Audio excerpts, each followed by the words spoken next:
بسم اللہ الرحمن الرحیم۔ حدیث نمبر 622، 623، 624، 625، 626۔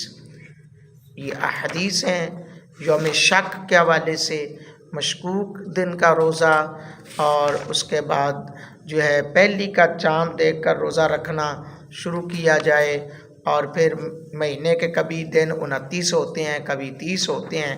اس حوالے سے یہ ساری احادیث ہیں۔ آئیے سماعت فرمائیے اور چینل کو ضرور سبسکرائب کریں، بیل آئیکن پریس کریں اور اس چینل کا حصہ بنیں اور دوستوں تک شیئر کریں، کیونکہ الحمدللہ اب تک 621 احادیث جو ہیں وہ پیش ہو چکی ہیں۔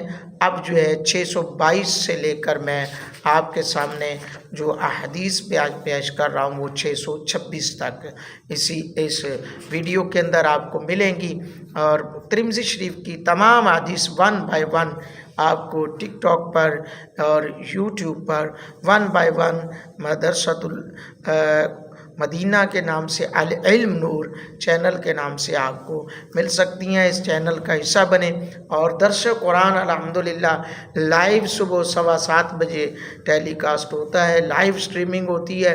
اس درس قرآن میں بھی کوشش کیا کریں، شرکت کریں، اپنے لیے، اپنے اہل و عیال کے لیے بخشش کا سامان بنائیں۔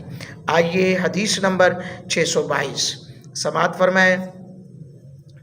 نبی پاک صلی اللہ علیہ وآلہ وصحبہ وسلم کے غلاموں حضرت صلح بن ظفر بیان کرتے ہیں، حضرت عمار بن یاسر کے پاس موجود تھے۔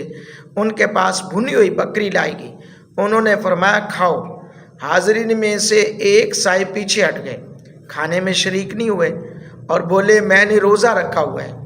حضرت عمار رضی اللہ تعالیٰ عنہ نے پوچھا آج کا دن جس میں شک ہے کہ وہ رمضان کا دن ہے یا نہیں، اور جس نے اس دن روزہ رکھا اس نے نبی پاک صلی اللہ علیہ وسلم حضرت ابو القاسم کی نافرمانی کی۔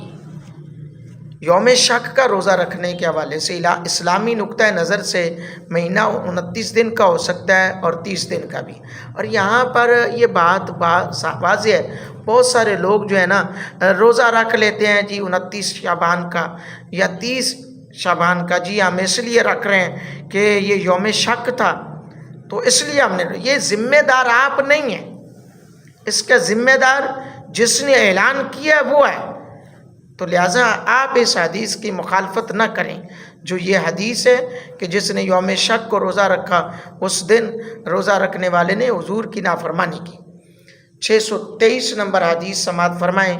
حضرت سیدنا ابو ہریرہ رضی اللہ تعالیٰ عنہ بیان کرتے ہیں، نبی اکرم صلی اللہ علیہ وآلہ وسلم نے ارشاد فرمایا رمضان کے لیے شعبان کی پہلی کے چاند سے گنتی رکھو۔ یعنی شعبان کا مہینہ جب آئے تو اس مہینے کی ہر ڈیٹ کی گنتی رکھو تاکہ تمہیں یاد رہے، اور اس حوالے سے کوئی بھی بندہ شک و شبہات کا شکار نہ ہو۔ حدیث نمبر 624 حضرت ابن عباس رضی اللہ تعالیٰ عنہ بیان کرتے ہیں، نبی اکرم صلی اللہ علیہ وآلہ وسلم نے ارشاد فرمایا رمضان سے دو یا ایک دن پہلے روزہ نہ رکھو، پہلی کے چاند کو دیکھ کر روزہ رکھنا شروع کرو اور اسے دیکھ کر ہی عید الفطر کرو۔ اگر درمیان میں بادل حائل ہو جائیں تو 30 کی گنتی پوری کرو۔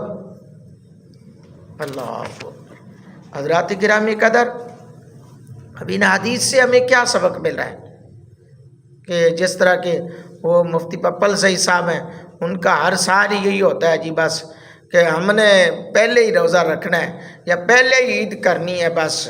تو بھئی ان حدیث کو اب وہ اپنے آپ کو مفتی بھی کہلواتے ہیں، اور وہ پھر اس کے باوجود اس طرح کے مخالفت کریں تو وہ پھر سوچ لیں کہ اللہ کے نبی صلی اللہ علیہ وآلہ وسلم سے وہ مخالفت کر رہے ہیں۔ احادیث کے ساتھ اپنی چاند لمحوں کی شہرت اور عزت افزائی کے لیے وہ مسائل کھڑے کر رہے ہیں تو اپنے لیے کر رہے ہیں۔ آئیے حدیث نمبر 625 آپ کے سامنے پیش کر رہا ہوں۔ حضرت ابن مسعود عبداللہ ابن مسعود رضی اللہ تعالیٰ عنہ بیان کرتے ہیں نبی اکرم صلی اللہ علیہ وآلہ وصحبہ وسلم کے زمانہ اقدس میں نے 30 روزے جتنی دفعہ رکھے ہیں 29 روزے اس سے زیادہ نہیں رکھے، یعنی 30 روزے جتنی دفعہ رکھے 29 دفعہ اس سے زیادہ نہیں رکھے، یعنی زیادہ مرتبہ جو ہے وہ 30 ہی روزے ہوتے رہے۔ اس بارے میں حدیث جو ہے حضرت عمر فاروق، حضرت ابو ہریرہ، حضرت ام عائشہ صدیقہ، حضرت سعد بن ابی وقاص، حضرت ابن عباس، حضرت ابن عمر، حضرت انس، حضرت جابر، حضرت سیدہ ام سلمہ اور حضرت ابوبکر رضی اللہ تعالیٰ عنہما سے یہ حدیث منقول ہیں۔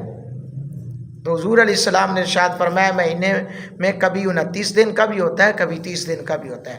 آئیے حدیث نمبر 626 سماعت فرمائیے، اپنے قلوب و ذہان کو منور کیجئے، اور یقیناً ان حدیث سے آپ کو بڑا فائدہ ہونے والا ہے۔ آگے 2 ماہ بعد رمضان مبارک کا مہینہ بھی آ رہا ہے تو اس سے بڑا فائدہ ہوگا۔ حضرت انس رضی اللہ تعالیٰ عنہ بیان کرتے ہیں نبی اکرم صلی اللہ علیہ وآلہ وصحبہ وسلم نے 1 ماہ کے لیے اپنی ازواج سے اعلاء کر لیا۔ آپ ایک بالا خانہ میں 29 دن تک قیام پذیر رہے، پھر گھر تشریف لے جانے لگے تو لوگوں نے عرض کی یا رسول اللہ آپ نے تو 1 ماہ کے لیے اعلاء کیا تھا۔ نبی پاک صلی اللہ علیہ وسلم نے وہاں پر فرمایا کہ اے میرے غلاموں، مہینہ کبھی 29 دن کا بھی ہوتا ہے تو کبھی 30 دن کا بھی ہوتا ہے۔ اللہ اکبر، یہ حدیث صحیح حدیث ہے۔ اب ان ساری چیزوں کو مد نظر رکھتے ہوئے ہمیں شریعت مطہرہ پہ عمل کرنے کی توفیق کوشش کرنی چاہیے۔ اللہ جل شانہ ہم تمام مسلمانوں کو صحیح احادیث پر عمل پیرا ہونے کی سعادت عطا فرمائے، آمین ثم آمین۔